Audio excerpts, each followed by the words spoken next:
बिस्मिल्लाहिर्रहमानिर्रहीम अस्सलाम वालेकुम नाजरीन, मैं हूं साकिब बशीर। नाजरीन, दो नूर मुकद्दम कत्ल केस से मुतल्लिक अभी हम बात करेंगे। दो दरखास्तें, एक ताहिर जहूर और दूसरी अजमत आदम की इस्लामाबाद हाई कोर्ट में उस पर फैसला दिया है। आज पिछली वीडियो में मैंने जो बयान किया था वो उसका ऑपरेटिव पैराग्राफ था उस जजमेंट का। अभी जो जजमेंट है वो कंप्लीट जो है वो आप देख सकते हैं, वो मेरे पास मौजूद है। 9 सफ़ात पर यह जजमेंट जस्टिस आमिर फारूक ने लिखी है।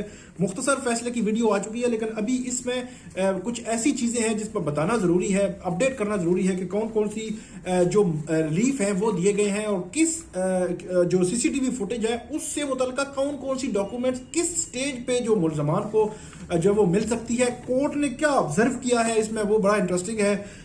इसमें वो बताना जरूरी है आपको। इससे मुतल्लिक ये दो दरखास्तें हैं। इस पर 9 सफ़ात का फैसला जस्टिस आमिर फारूक ने दिया है। शुरू में अदालत ने इस केस में ये लिखा है कि वही जो दो दरखास्तें दी गई थी उनका रिप्रोड्यूस किया गया है, कि उनमें मांगा क्या गया है कि उसमें एक जो 161 की स्टेटमेंट्स या कोई और स्टेटमेंट, या इसमें जो अदालत ने कहा कि जो डायरी से मुतल्लिका जो चीज़ें हैं, जो पुलिस डायरी है उससे मुतल्लिका और सीसीटीवी फुटेज जो है वो इन दोनों दरखास्तों में मांगी गई थी। मुल्ज़मान की जानिब से अदालत से सदा की गई थी कि जो एडिशनल सेशन जज अता रब्बानी का जो फैसला था उसको कलअदम करार देकर ये जो चीज़ें हैं उनको फराहम की जाएं।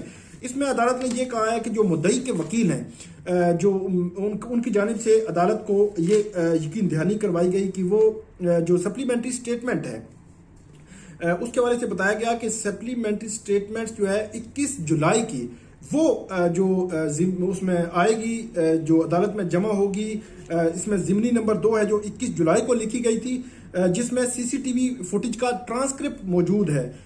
सीसीटीवी फुटेज का ट्रांसक्रिप्ट मुराद पिछली वीडियोस में हम बात करते रहे हैं कि सीसीटीवी फुटेज में कब क्या नजर आ रहा है, इसको लिखा गया है, तहरीरी शक्ल में मौजूद है। वो जो है वो एक पार्सल में जो सील जो उसको किया गया है, लेकिन ये कहा गया है कि ये अदालत में जो ज़िमनी चालान होगा उसमें जो सप्लीमेंट्री चालान होगा उसमें ये जमा करवाया जाएगा, जो स्टेटमेंट है मुद्दई या प्रोसिक्यूशन साइड की।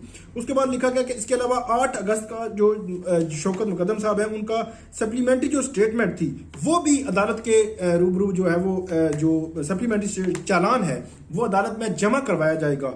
2 चीजें हो गई। और तीसरा 14 अक्टूबर को रिकॉर्ड की गई हेड कांस्टेबल मोहम्मद जमार की जो स्टेटमेंट है वो अदालत के रूबरू जमा करवाई। मतलब 3 चीजें अभी अदालत में जमा होनी है सप्लीमेंट्री जो चालान में। एक जो ट्रांसक्रिप्ट, दूसरा शौकत मुकद्दम साहब की स्टेटमेंट और तीसरा हेड कांस्टेबल की जो स्टेटमेंट है। ये 3 चीजें अभी जो है वो जमा होनी है। उसके बाद अदालत ने वो सारे रिप्रोड्यूस किए हैं 265C और D जो इसके मुतल्लिका जो स्टेटमेंट्स जो मांगी गई हैं, दस्तावेजात मांगी गई हैं मुल्ज़मान की जानिब से अदालत से, उस सारे को रिप्रोड्यूस किया है, कवानीन है क्या। उसके बाद अदालत लिखती है कि यह तस्लीम शुदा हकीकत है कि मुल्ज़मान को 161 के बयानात की कॉपीज जो है वो मिल चुकी हैं, लेकिन उनको ऐसे अफराद की कॉपीज जो है वो चाहिए जो प्रोसिक्यूशन के गवाह तो नहीं है, लेकिन उनके स्टेटमेंट्स किसी न किसी सतह पे जो है वो उनकी ली गई और पुलिस डायरी में दरियाफ्त के तौर पर भी जो है वो उनको लिखा गया है। इसको अदालत ने आगे जाकर मजीद भी एलेबोरेट किया है कि ये पुलिस की इन्वेस्टिगेशन में कौन कौन सी चीज़ लिखी जाती है और कौन कौन सी चीज़ जो है वो नहीं लिखी जाती। उसके बाद अदालत ये भी लिखती है कि तफ्तीशी जो है वो जब तफ्तीश कर रहा होता है तो वो किसी भी उस केस से मुतल्लिका किसी भी बंदे से सवाल कर सकता है, बयान जो है वो रिकॉर्ड कर सकता है। उसके बाद अदालत ने लिखा है कि वो डायरी जो है वो मेंटेन करता है, जो कानूनी तौर पर रोज़ाना की प्रोग्रेस उसमें लिखी जाती है। शुरू का वक्त क्या था और आखिर का वक्त क्या था, मतलब कब वो वहां पे गया और कब क्या बात हुई वो सारी लिखी जाती है, और जिस जगह पे गया बयानात क्या है, ये सारी चीजें वहां पे जो डायरी होती है पुलिस की उसमें ड्यूरिंग इन्वेस्टिगेशन जो है वो लिखी जाती है। और डायरी जो है वो अब ये कह सकते हैं कि एविडेंस का जो पार्ट नहीं होती, लेकिन अदालत ये कहती है कि कोर्ट एग्जामिन कर सकती है किसी भी इल्म में। मुल्ज़मान के वकला को भी वो डायरी एग्जैक्टली जो है वो नहीं देख सकते, लेकिन ये भी कोर्ट जो है इस मामले को देख सकती है कि उसको कैसे जो है वो आगे चलाना है। ये बड़ी इंटरेस्टिंग जो है वो फैक्ट है कि कैसे तफ्तीशी अफसर जो है वो स्टेटमेंट्स रिकॉर्ड करता है और कैसे जो है वो सारी अपनी तफ्तीश को आगे बढ़ाता है। उसके बाद अदालत ने यह भी लिखा है कि बयानात की जो रिकॉर्ड किए गए किसी भी सूरत में वो बयानात जो है उनकी कॉपीज जो है वो मुल्ज़मान के वकला जो है, मुल्ज़मान के जो वकला हैं उनको मिलना जो है वो ज़रूरी है, क्योंकि फेयर ट्रायल की बात की अदालत ने यहाँ पे भी।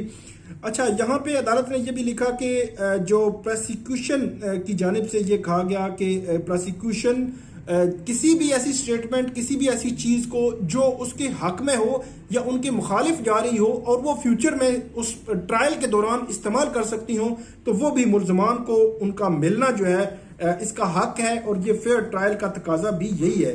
तो अदालत ने ये लिखा है कि जो सीसीटीवी फुटेज है उससे मतलब मैं पढ़ देता हूं। In so far as supply of the CCTV footage is concern, the prosecution has already shown willingness to provide the transcript of the CCTV footage as recorded in जिमनी नंबर 2 डेटेड 21 जुलाई। मतलब 21 जुलाई की जो जिमनी लिखी गई थी उसमें CCTV footage का transcript मौजूद है। ये तो मैंने आपको बता दिया, लेकिन अदालत लिखती है कि प्रोसिक्यूशन ने एग्री किया है, विलिंग शो की है कि ये ट्रांसक्रिप्ट जो है वो शेयर करेंगे मुल्जमान के वकला के साथ। उसके बाद अदालत ये भी लिखती है कि पिटिशनर हाउएवर राइट जजमेंट, वो सिंध हाई कोर्ट की एक जजमेंट का अदालत ने हवाला दिया है कि जिसमें वो सिंध हाई कोर्ट जो है वो कहती है कि जिसमें copies of USB containing the recording of the CCTV footage are to be provided at the stage of the supply of the statement under section 161 CRPC। मतलब जब स्टेटमेंट्स दी जाती हैं तो उस वक्त वो ये सारी चीजें भी USB और CCTV फुटेज भी मुल्जमान को मिलनी चाहिए। ये सिंध हाई कोर्ट का जो जजमेंट है वो जो असद जमाल साहब उन्होंने पेश की थी, तो अदालत ने रिप्रोड्यूस भी किया है, लेकिन अदालत ये समझती है कि इससे अदालत जो है वो एग्री नहीं कर रही। उसकी वजूहात मैं आपको बता देता हूं कि क्यों एग्री नहीं कर रही, क्योंकि अदालत ये समझती है कि सीसीटीवी फुटेज पब्लिक इंटरेस्ट में भी ये जो इसमें नहीं जानी चाहिए। मतलब उसकी वजह वही है कि अदालत इस सीसीटीवी फुटेज के वायरल होने का यहाँ पे रिस्क जो है वो जिक्र कर रही है। इसमें अदालत ने ये कहा है कि सीसीटीवी फुटेज मौजूद है, to provide recording of the CCTV footage to the accused person runs a high risk that video recording might be made public और प्रेजुडिस द ट्रायल।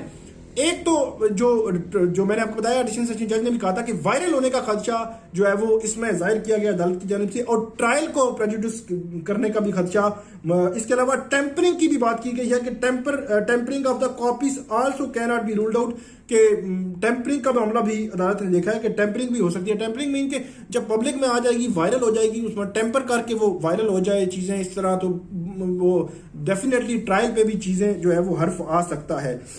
उसके बाद अदालत ने ये लिखा है कि जो सीसीटीवी फुटेज वाला जो मामला है, ये जो मुल्जमान है, ये जब 342 की जो स्टेटमेंट है जब एग्जिबिट हो जाएंगी, वहां पे जमा हो जाएंगी, तो उसके बाद उस पर क्रॉस एग्जामिनेशन जो है वो कर सकते हैं, और क्रॉस एग्जामिनेशन में कोई मामला नहीं है जो सीसीटीवी फुटेज के हवाले से, खास तौर पर कि अगर वो उसकी ख्वाहिश रखते हो कि क्वेश्चनिंग के हवाले से या सीसीटीवी फुटेज के हवाले से, तो डेफिनेटली इन जो है वो उस पर कर सकते हैं।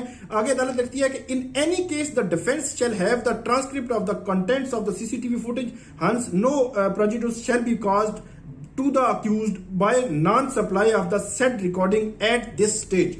तो ये नाजरीन 9 सफ़ात की जो जजमेंट है अदालत ने दी है, उसके जो 5 पॉइंट थे, एक 161 की स्टेटमेंट देनी है, इसके अलावा कोई और स्टेटमेंट है वो भी देनी है। इसके अलावा जो अदालत ने कहा था कि जो डायरी के से मुतल्लिका जो अगर कोई चीज़ें हैं तो वो भी उसने आप शेयर करनी है। सीसीटीवी फुटेज अदालत ने एग्जैक्टली कहा है कि आप नहीं देंगे, लेकिन आगे चलकर ट्रायल में वो उसको क्रॉस एग्जामिन कर सकते हैं। इसके अलावा जो फर्द जुर्म आयद हुई थी या ट्रायल के फर्द जुर्म के खिलाफ खासतौर पर, वो दरख्वास्त भी अदालत ने खारिज कर दी है। लीजिए नाजरीन, आज की हमारी वीडियो, उम्मीद है आपको पसंद आएगी। इस पर फीडबैक जरूर दीजिएगा और कमेंट जरूर कीजिएगा। बहुत शुक्रिया।